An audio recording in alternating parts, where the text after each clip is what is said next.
All right, so once we take the cover off, first we're gonna empty the remaining pellets. So you're gonna take this handle over here. You're gonna lift this knob up and pull out. Do it a couple times and we can push it back in. And then underneath, you'll see there's a little cup that you spin, you take off. You'll have your old pellets in here where you can take that. Okay, and then we replace this underneath. There's two little grooves here. Go up and turn on. Make sure your side is closed over here as we pushed in, or the pellets will fall through and not burn. So now we'll go over here, we'll check our pellet side, make sure it's filled. If not, go ahead and top it off with the provided pellets.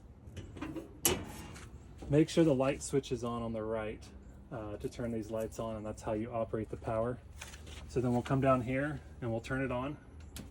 Okay, that's gonna turn the main display on. At that point, we're gonna push this button here and it'll say set temperature. We go ahead and click it again to say yes, we'll set the temperature. And we're gonna flip this to high smoke and then press in.